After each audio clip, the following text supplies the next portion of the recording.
Hello friends. तो friends, last video में हमने पढ़ा था WH फैमिली के वर्ड्स। आज हम पढ़ेंगे टेंस। टेंस कितने प्रकार के होते हैं, इनके पार्ट्स क्या हैं, सब पार्ट्स क्या है, मैं आपको इस वीडियो में सब बताऊंगी। ठीक है, पहले पढ़ते हैं टेंस कितने प्रकार के होते हैं। तो फर्स्ट है types of tense.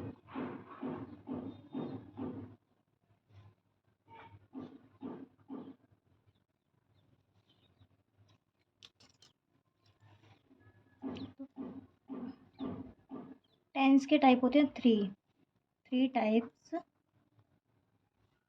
Of tense. First, present. Second होता है पास्ट।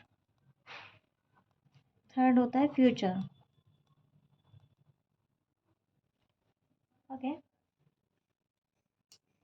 ये तो हो गए टेंस के टाइप्स। अब हम आते हैं पार्ट्स पर। टेंस के पार्ट्स क्या हैं?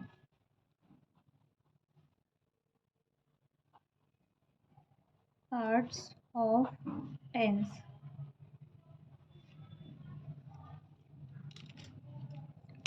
Four parts of tense.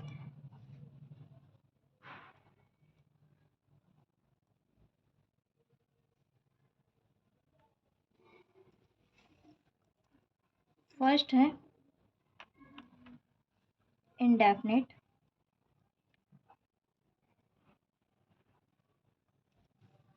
Second है कॉन्टिन्यूअस।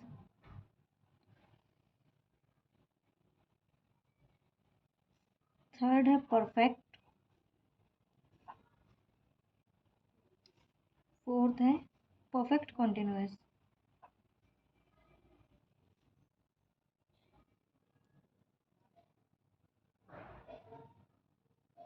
ओके, ये हो गए टेंस के टाइप्स एंड पार्ट्स।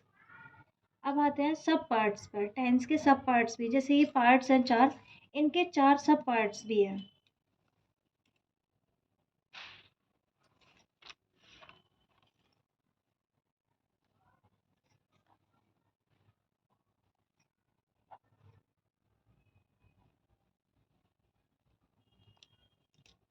अब इनके सब पार्ट्स क्या हैं? फर्स्ट है सिंपल। जैसे इंडेफिनिट है, इंडेफिनिट को हम सिंपल से ही बनाएंगे, नेगेटिव से ही बनाएंगे, इंटेरोगेटिव से ही बनाएंगे, इंटरनेगेटिव से ही बनाएंगे, पैसिव, इसका पैसिव भी है। पैसिव भी हम साथ के साथ पढ़ के चलेंगे ताकि आपको आगे प्रॉब्लम ना हो। सेकंड है नेगेटिव। थर्ड है इंटेरोगेटिव प्लस नेगेटिव। इंटेरोगेटिव और नेगेटिव दोनों को साथ में ही मैं आपको पढ़ा दूंगी। फोर्थ है पैसिव। पैसिव अगर आप टेंस के साथ क्लियर करके चलेंगे तो आपको ज़्यादा इजी रहेगा, क्योंकि बाद में मतलब जैसे हम बाद में पैसिव पढ़ते हैं तो लोगों को बहुत सारी कन्फ्यूज़न होती है, लेकिन टेंस के साथ आप पैसिव करके चलेंगे ना तो आपको कोई प्रॉब्लम नहीं होगी। ठीक है, ये तो हो गए आपके टेंस के टाइप्स, पार्ट्स एंड सब पार्ट्स। आई थिंक आपको यहाँ तक समझ में आ गया होगा। तो फ्रेंड्स, अब हम पढ़ेंगे टेंस का। टेंस का फर्स्ट टाइप है प्रेजेंट। प्रेजेंट का पार्ट क्या है? First indefinite. जो पार्ट्स है इनके, इनका सब पार्ट है सिंपल। तो हम पढ़ेंगे प्रेजेंट का, इंडेफिनिट का, सिंपल। चलिए हम आते हैं प्रेजेंट इंडेफिनिट का सिंपल।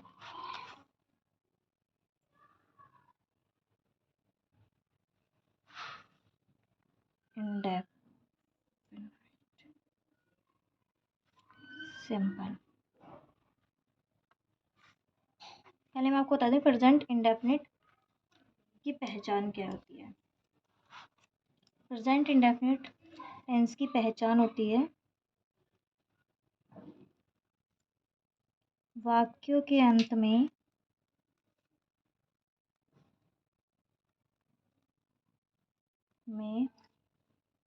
ता है, ती है, ते हैं इत्यादि आते हैं।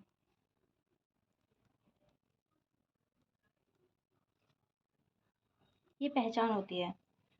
अगर मान लीजिए मैं आपको बोलती हूँ या कोई भी बोलता है आपको सेंटेंस, हमें कैसे पता चलेगा कि ये कौन सा सेंटेंस है? तो वाक्यों के अंत में ता है, ती है, ते है। जैसे वर्ब, जैसे कोई वर्ब है, जैसे मैं तुम्हें जानता हूँ, यहाँ पर जानना वर्ब हो गया, ठीक है। चलिए मैं इसका रूल बताती हूँ आपको। रूल है इसका, सब्जेक्ट प्लस वर्ब की फर्स्ट फॉर्म प्लस एस या ई एस प्लस ऑब्जेक्ट, ठीक है। अब इसमें एस और ई एस ये यूज़ किया जाएगा, ठीक है। जैसे मैं आपको एक सेंटेंस बना के दिखाती हूँ। जैसे मैं तुम्हें जानता हूँ।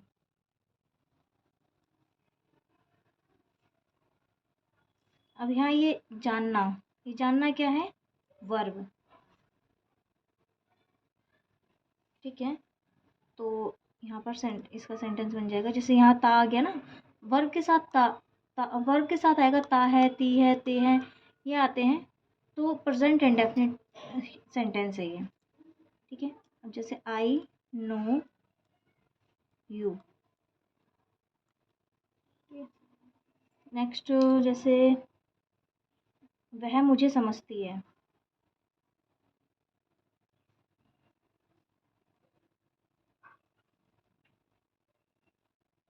इसका सेंटेंस हो जाएगा समझना। यहाँ पर समझना क्या है? वर्ब हो गया, क्योंकि देखिए यहाँ पर ती है आ रहा है ना, ती है, तो सी समझना, अंडरस्टैंड, अंडरस्टैंड। अब यहाँ अंडरस्टैंड के साथ यहाँ पर क्या है? एस या ई एस आएगा, अंडरस्टैंड्स मी, ठीक है। अब आपको सबसे ज़्यादा कन्फ्यूज़न इस बात में रहेगी कि मुझे एस कहाँ लगाना है, ई एस कहाँ लगाना है। अब देखिए मैंने यहाँ पर एस लगा दिया, बट यहाँ मैंने कुछ भी नहीं लगाया, ठीक है। तो मैं आपको क्लियर कर देती हूँ। जैसे सिंगुलर है,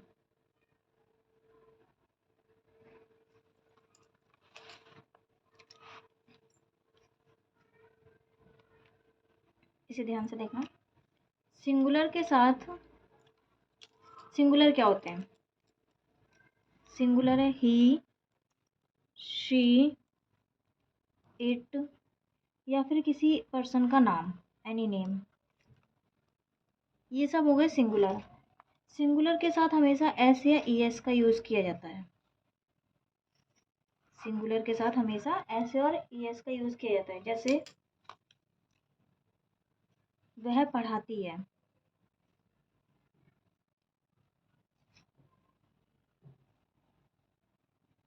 ठीक है।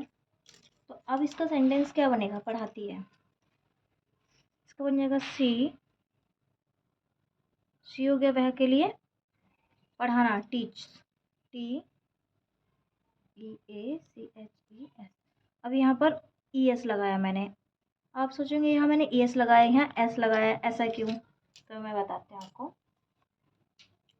Use of E S, E S की भी कुछ कंडीशंस हैं। ई एस कहाँ यूज़ करना है, इसकी भी 7 कंडीशंस हैं।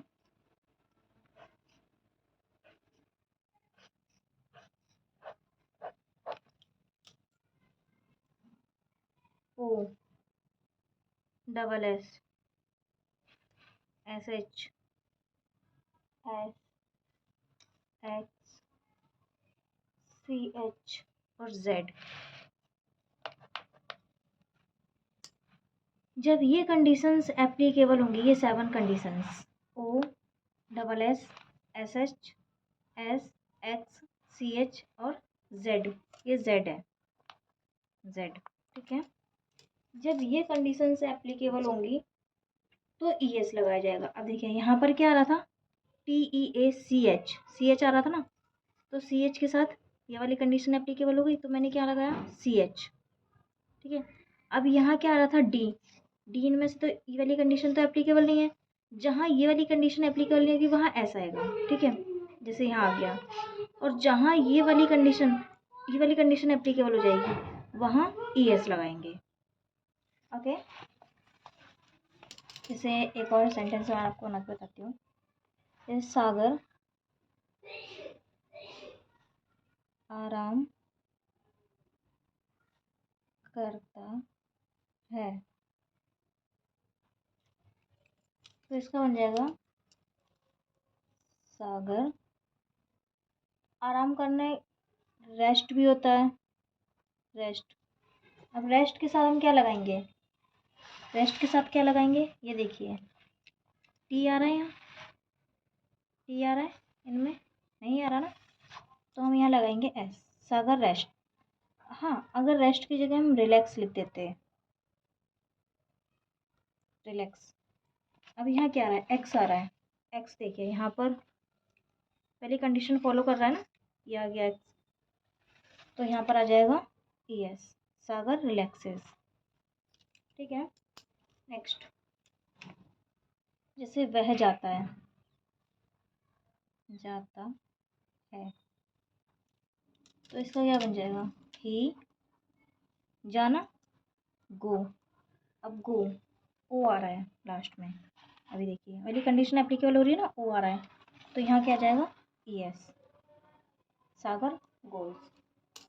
अब यहाँ मैंने आपको बता दिया सिंगुलर, सिंगुलर के साथ एस या ES का यूज़ किया जाता है। आप सोच रहे होंगे यहाँ पर मैंने ना एस लगाया ना ES लगाया, अब मैं इसका बताती हूँ एस या ES मैंने क्यों नहीं लगाया। क्योंकि ये देखिए सिंगुलर मैंने आपको बता दिया, अब प्लूरल क्या है, प्लूरल हो गए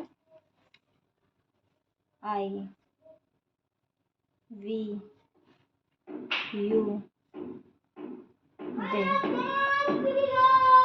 इनके साथ नो यूज ऑफ ES, इनके साथ I, V, U, they के साथ S या ES का यूज़ नहीं किया जाता, इसलिए मैंने यहाँ पर S या ES का यूज़ नहीं किया, क्योंकि I क्या है, प्लूरल, इसलिए मैंने यहाँ पर S या ES का यूज़ नहीं किया।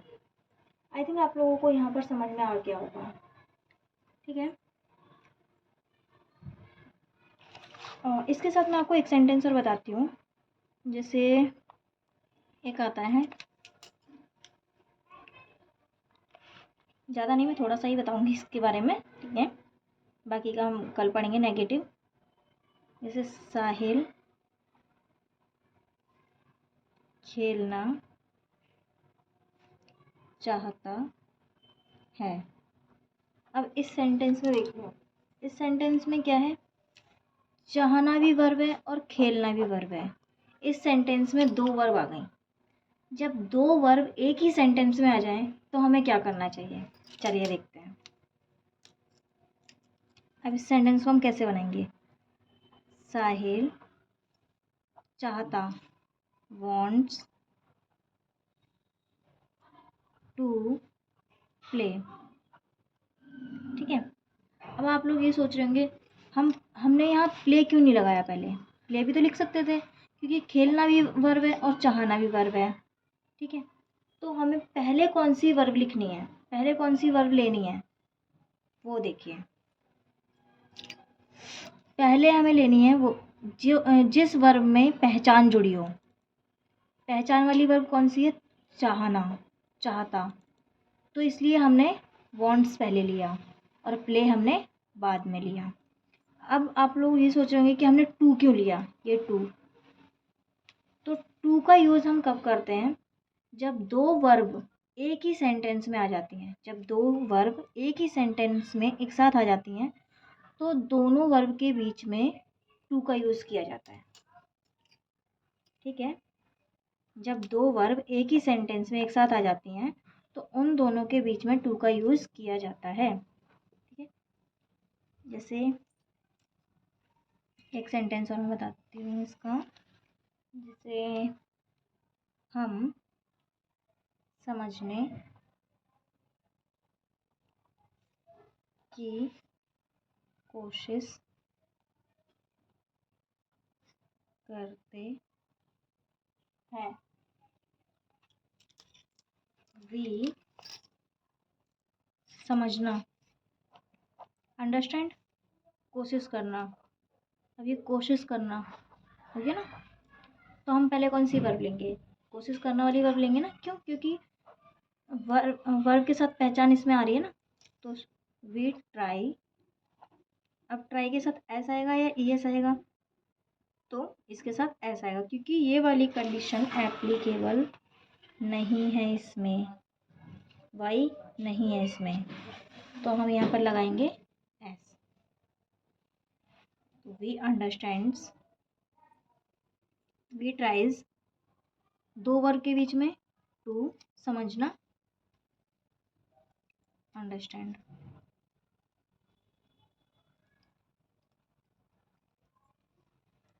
ठीक है, तो आज के लिए यहाँ पर ही हम ख़त्म करते हैं, वरना आपको कन्फ्यूज़न हो जाएगी।